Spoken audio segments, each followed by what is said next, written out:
The Grand Alliance had consisted of nations with vastly different political and economic systems. They had come together to defeat a common enemy, but after the war, their differences would rise up once again. This is that story, in brief. After the success of D-Day, representatives from the 44 Allied nations came together in an effort to establish economic policies intended to sidestep the economic problems that had emerged after the Great War. With the Bretton Woods Agreement, signed in July of 1944, they created a monetary policy which tied the exchange rate of gold to the American dollar, since the U.S. had the strongest economy out of all the Allied countries at that time. They also created the International Monetary Fund, the IMF, whose primary goal, at least at the end of the war, was to ensure the stability of currencies by using the gold-dollar exchange rate to prop up any weak currency. This was meant to encourage trade. As you can see on the graphic, foreign currencies would trade at their own exchange rates with relation to the dollar, but the dollar's relationship to gold was set, so that developing countries could use the dollar to prop up their own currencies. Finally, they created the International Bank for Reconstruction and Development, the IBRD, which today is part of the World Bank Group. Initially, though, this bank was set up to provide loans for reconstruction after the end of World War II.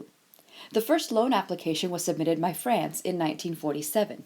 You can see the official letter there. It asked for $500 million to rebuild the French infrastructure, which had been destroyed by the war. Of course, one agreement was not enough to mitigate all of the differences between the Allies, and as 1944 came to a close, those differences, mostly dealing with post-war land settlements, arose again. In October, Churchill and British Foreign Minister Anthony Eden traveled to the USSR for the Fourth Moscow Conference, also known as the Tolstoy Conference, to plan the post-war distribution of territories in Eastern Europe with Stalin and with his Russian Foreign Minister Vyacheslav Molotov. While the U.S. ambassador to the Soviet Union was present at the conference, there was a secret meeting from which he was excluded. This secret meeting resulted in the Percentages Agreement, suggested by Churchill, through which they agreed to create spheres of influence in Eastern Europe. As you can see on the image of Churchill's copy, the agreement dealt with which of the two allies would have primary influence in each country. In terms of creating spheres of influences, they agreed that the Soviet Union would gain 90% influence in Romania and 75% in Bulgaria, while Britain would have 90% influence in Greece. They also agreed to share influence in Hungary and Yugoslavia. This agreement went against American President Roosevelt's ideology of collective security and self-determination. In addition, by creating new spheres of influence, it effectively created trade barriers. As an agreement, it was not one the United States could sanction. Accordingly, in February of 1945, with an Allied victory pretty much guaranteed, the Big Three met in the Crimean town of Yalta to discuss more post-war settlements. This Yalta conference included both Churchill and Stalin, as well as FDR, who could present the United States perspective. While final land settlement agreements weren't made, the Big Three did agree that, at the end of the war in Europe, they would demand Germany's unconditional surrender, that the USSR would allow free elections in Eastern Europe and would enter the Pacific theater of war. Stalin had promised, because he'd get return of the lands, primarily Korea and Manchuria, that they had lost at the end of the Russo-Japanese War of 1904-1905. At this meeting, FDR continued to advocate for a United Nations, which would replace the obsolete and largely ineffective League of Nations as a global peace mechanism. FDR had first raised the idea of a UN in 1942, just months after the U.S. entered the war. At that time, 26 nations had pledged support to the Grand Alliance, and FDR felt that these would also become the basis for the United Nations. Finally, after Germany's defeat, the Big Three meet again, this time in Potsdam, Germany. There are some changes from previous conferences.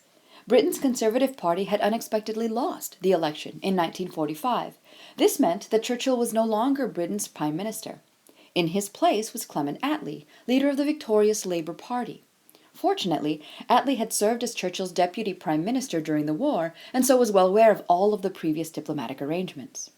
In addition, FDR, who died in April, is replaced by the U.S.'s new president, Harry Truman, who had not been in on all of the U.S.'s previous diplomatic missions.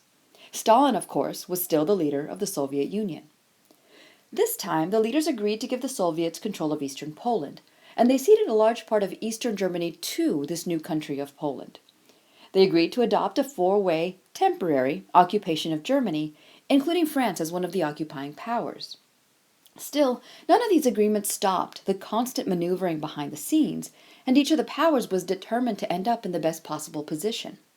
Additionally, the spheres of influences created by the percentages agreement stayed in place.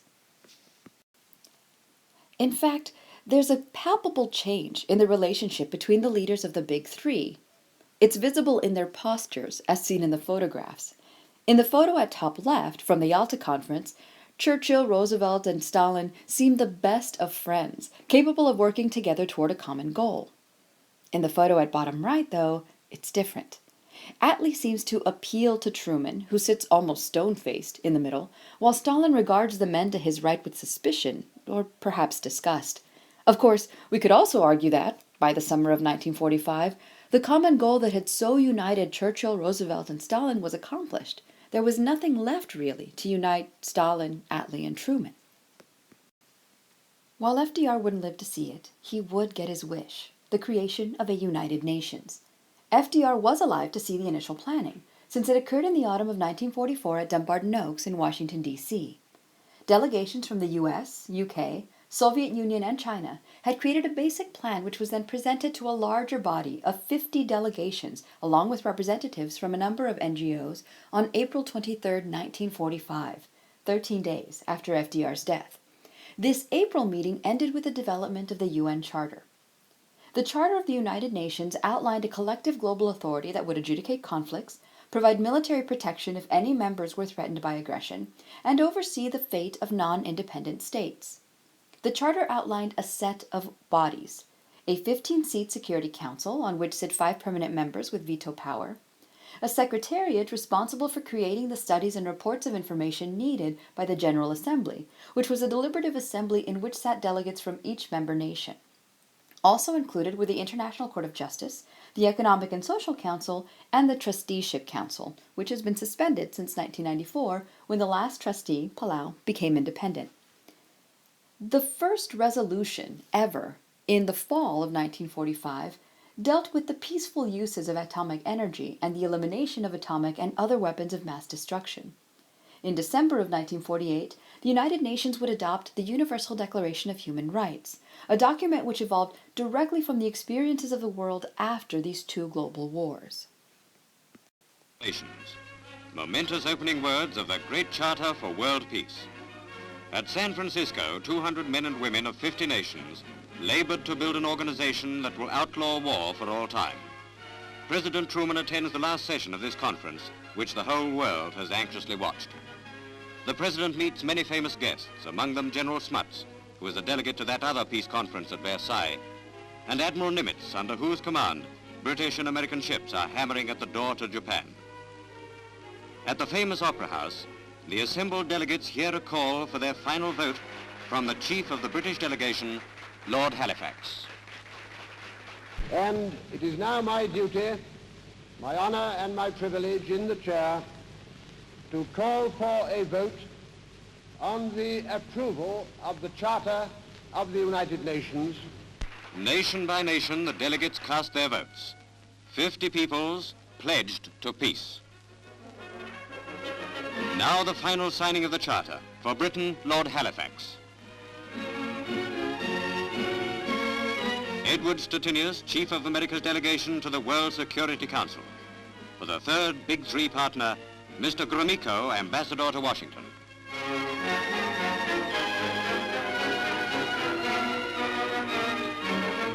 For China, first nation to be attacked, Dr. Wellington Koo paints his signature.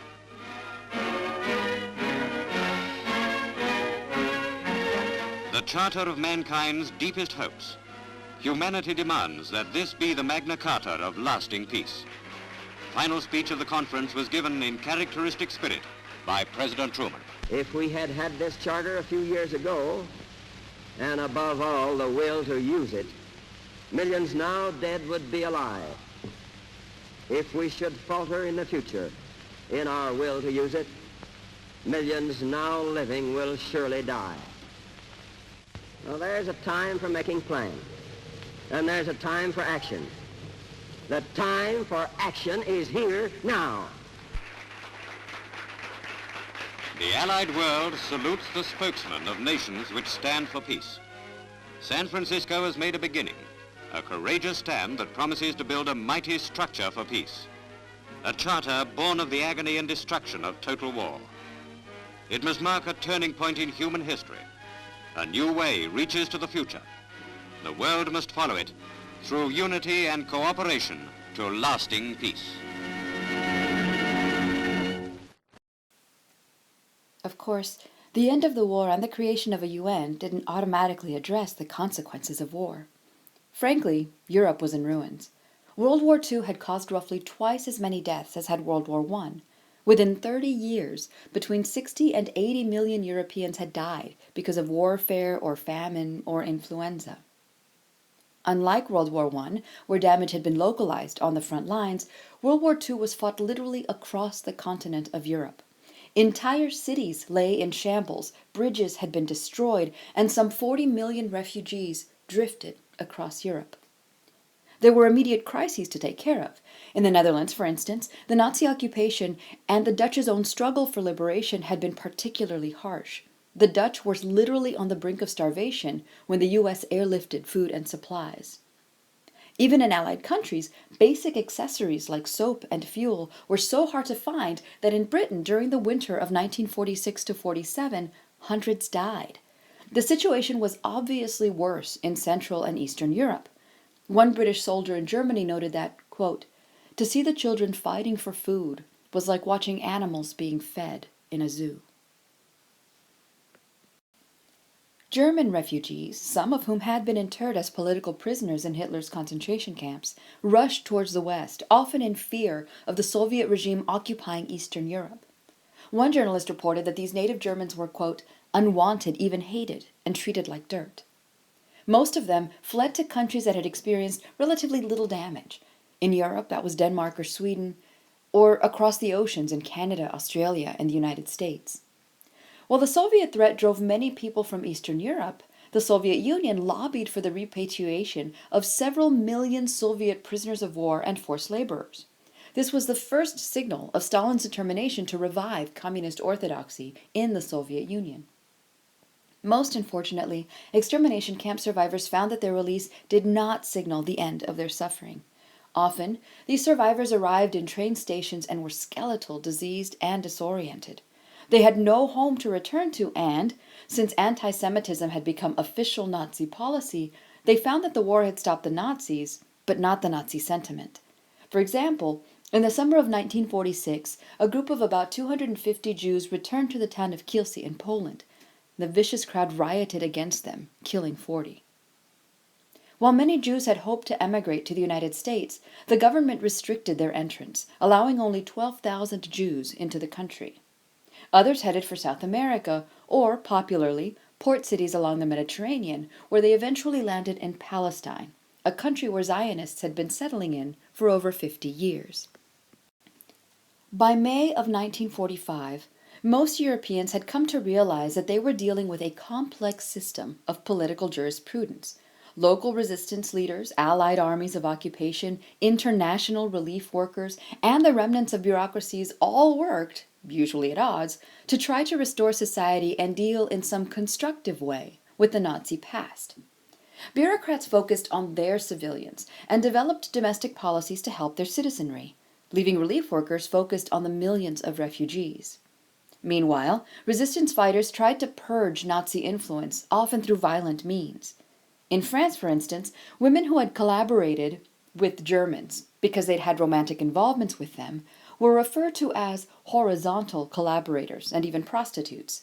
Their heads were shaved, and they were often stripped of their clothing, and then were forced to parade through the streets of cities and towns as crowds heaped verbal abuse on them.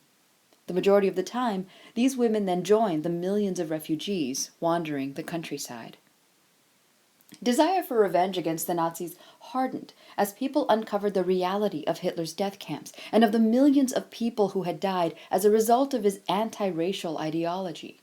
In many places in Eastern Europe, vigilante justice was meted out by these enraged civilians. Unsurprisingly, government officials often took a more measured look. In Belgium, investigators discovered that 700,000 people, out of a population of perhaps 8 million, were suspected of collaboration with the Nazis. Trials were set to determine the innocence or guilt of those people. The Nuremberg trials, conducted in the fall of 1945, are probably the best known example of such anti-Nazi purging. Using Nazi documents, the Allies' legal experts tried a number of Hitler's closest allies. These trials underscored the principles of justice and public accountability for crimes, even during wartime, which had become a part of the international political agenda. Although they lacked a precedent for defining genocide, the judges at Nuremberg nonetheless found sufficient cause of genocide to sentence half of the 24 defendants to death. The trials introduced the notions that there are crimes against humanity, and that these crimes can and should be prosecuted. Both of these are ideas which continue to the present day. In addition, Nuremberg helped set ideas about international politics, especially as related to human rights. To native Germans, however, the intensive denazification took on a familiar face, the same round of blame that was present after World War I. Fiercely ultra-nationalist Germans often remained skeptical about the purpose of the extermination camps, even as they were forced to march through them. In Germany, especially in the Soviet-held sections of the East, Germans endured starvation and assault, including sexual assault, even as they were forced to clear rubble. For them, this often felt very much like 1919. The various agreements of the Allied powers during the end of World War II resulted in a new map of Europe. Stalin had made a variety of territorial demands at Potsdam, including regions previously considered part of Germany, regions that had been part of the Russian Empire, such as Romania and Czechoslovakia, even strategically crucial parts of Turkey.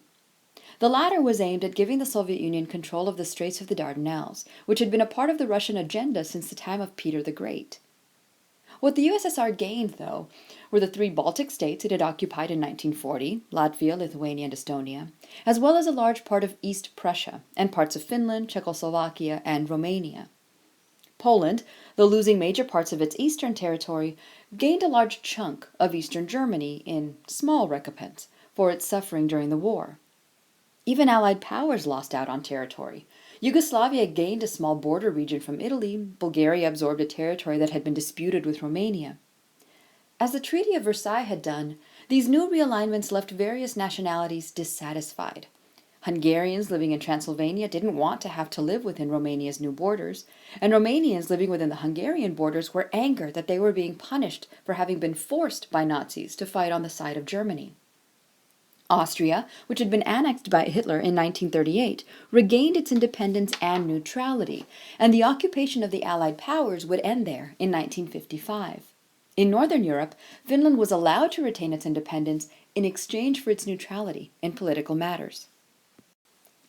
It was apparent, even during the war, that the 2 emergent superpowers, the United States and the Soviet Union, were working at cross purposes. Stalin had always felt that FDR and Churchill were deliberately allowing the USSR to bear the brunt of the Nazi offensive as part of an anti-communist policy. At the end of the war, Stalin continued to see a world hostile to Soviet security. He was particularly suspicious of Truman, who was more prepared than FDR had been to refuse anything the Soviets wanted or needed. Stalin was convinced that the Soviet Union needed a permanent buffer zone of European states, loyal to the Soviet Union as a safeguard against the West. Truman, in turn, saw the Soviet occupation of Eastern Europe as the beginning of communist expansion. As a result, the Cold War that emerged was a war of words and brinksmanship, rooted in mutual suspicion, a suspicion that only grew as Truman saw the aftermath of post-war elections in Eastern Europe. Stalin had moved to impose communist rule in Bulgaria and Romania immediately after occupation, while allowing Hungary, Poland, and Czechoslovakia to play at state building. In 1945 and 1946, however, communists fixed elections in Poland to create the illusion of a pro-communist society, and this would be their modus operandi for decades. The U.S. acknowledged Soviet influence in Eastern Europe, but worried that it would spread even farther. Post-war life had made communism attractive to many. In 1944, when communist insurgents nearly overthrew the conservative monarchy that Britain had restored in Greece, Britain too had to recognize the threat of communism. When, in the winter of 1946-47, Britain was forced to stop supporting the Greek government, American leaders feared that all of Europe was going communist. On the 6th of March of 1946, Churchill described the situation in his now famous Iron Curtain speech. From Stettin in the Baltic to Trieste in the Adriatic, an iron curtain has descended across the continent. Behind that line lie all the capitals of the ancient states of Central and Eastern Europe: Warsaw, Berlin, Prague, Vienna, Budapest, Belgrade, Bucharest, and Sofia. All these famous cities and the populations around them lie in what I must call the Soviet sphere.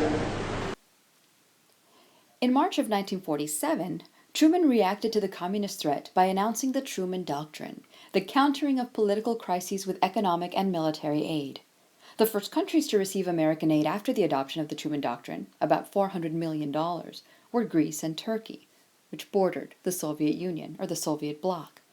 Truman warned congressional leaders that, quote, the seeds of totalitarian regimes are nurtured by misery and want. His administration worked to disengage the link between poverty and the rise of dictatorship. At a Harvard commencement address in 1947, Secretary of State George C. Marshall announced his Marshall Plan, a program of massive U.S. economic aid to Europe. Stalin responded to the Marshall Plan by suppressing the remaining coalition governments in Eastern Europe, especially in Poland, where there was a strong opposition to communism. In Hungary, the prime minister and head of the Smallholders Party was forced out of government while on a trip to Switzerland in 1947. Czechoslovakia had, at first, welcomed the Marshall Plan, but a purge of non-communist officials began in the autumn of 1947. By June 1948, the socialist president had been replaced by a communist figurehead. Only in Yugoslavia was the story different. There, a communist leader and war hero, Marshal Josip Broz Tito, drew on broad popular support to mount a communist, though not Soviet, revolution at war's end. Tito claimed that, quote, no matter how much each of us loves the land of socialism, the USSR, he can in no case love his country less. We study and take as an example the Soviet system, but we are developing socialism in our country in somewhat different forms. Stalin was furious at what he considered a defection. He ejected Yugoslavia from the Common Form, the alliance of communist states. As a result, Marshal Tito took a page from Lenin's playbook. Like the USSR, Yugoslavia became a federation. Made up of 6 republics and 2 independent provinces within Serbia, this federation was a compromise meant to recognize the country's cultural diversity, but based on the belief that only through tough measures could he quell ethnic and religious animosities. Tito's leadership allowed the federation to hold together in peace until his death in 1980. In many ways, the partitioning of Germany was yet another battleground for the emerging Cold War. Amidst continuing tensions, the Western Allies agreed to merge their zones into a West German state, and the United States called for the economic buildup of West Germany under the Marshall Plan. The goal was to create a Western buffer zone between the West and the Soviet Union. The U.S. even went so far as encouraging the employment of former Nazi officials as spies, and they, like other allies, worked to reinforce the Nazi hatred of Bolshevism. In July of 1948, Stalin worked to counteract the Marshall Plan in Germany. He ordered his troops to blockade the German capital of Berlin, which, although in the Eastern Soviet section, had also been partitioned into 4 zones for each of the Allies. The Soviets declared that Berlin was now part of their zone of occupation, and they refused to allow vehicles to travel through the entire Soviet zone, including in Berlin. They expected the West to comply with this new development. To Soviet surprise, however, the United States reacted by organizing the Berlin airlifts with Britain, flying in millions of tons of provisions during the winter of 1948-49. Dubbed Operation Vittles by American pilots, the Berlin airlifts became romanticized in the Western imagination. It was the compassion and generosity of the West compared to the belligerence of the East. The Soviets ended the blockade of the city in May of 1949, but by then, divided Berlin had become a symbol for the Cold War. Of course, changes were not only occurring in Eastern and Central Europe. In Britain, despite the fact that Winston Churchill's Conservative Party had provided successful leadership during the war, the Labour Party, under new Prime Minister Clement Attlee, with its socialist tendencies, appealed to the people in the aftermath. In France, the leader of the Communist Party was under increasing pressure from Moscow.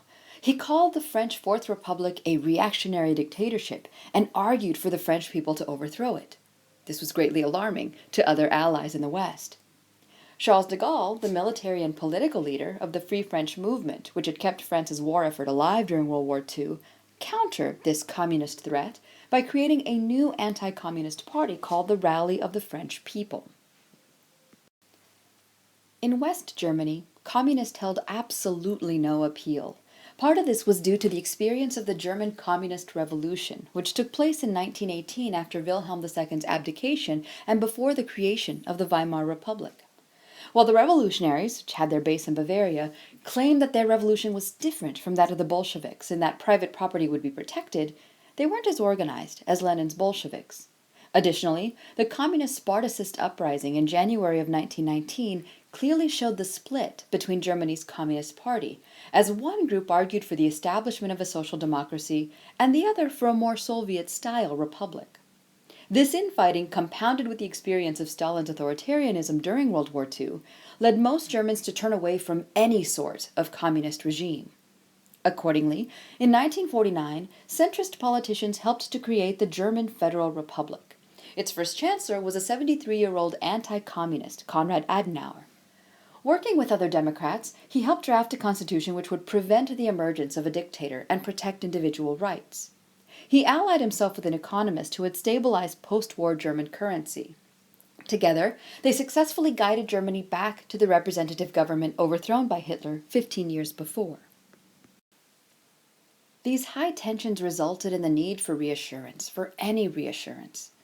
After the creation of the United Nations, which ostensibly created formal diplomatic reassurances, nations sought to hedge their bets by establishing military alliances, whereby they pledged to come to each other's defense in case one of their members was attacked.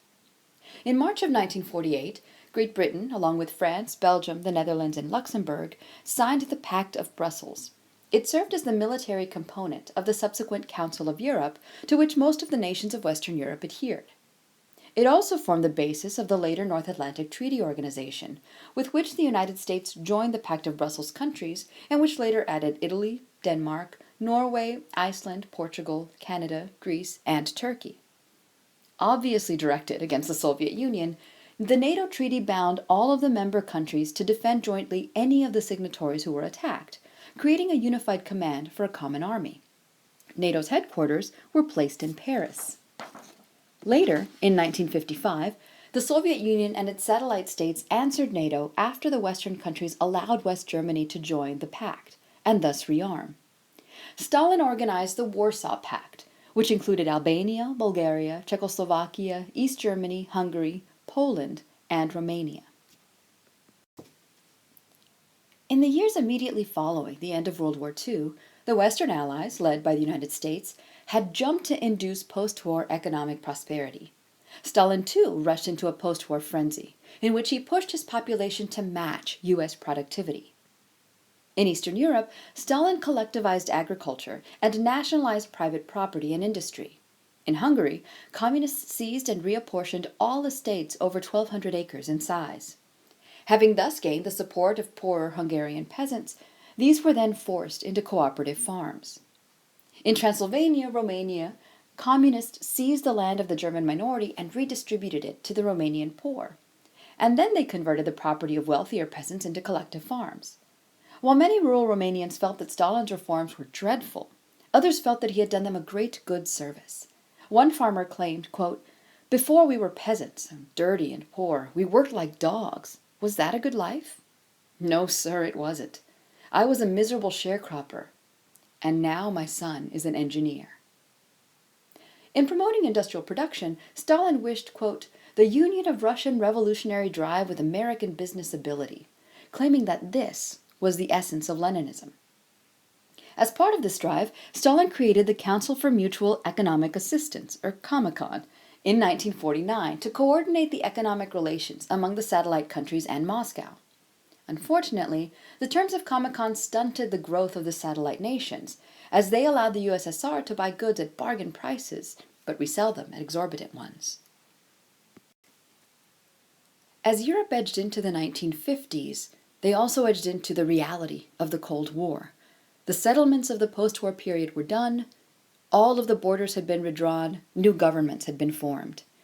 But what would the New World Order mean?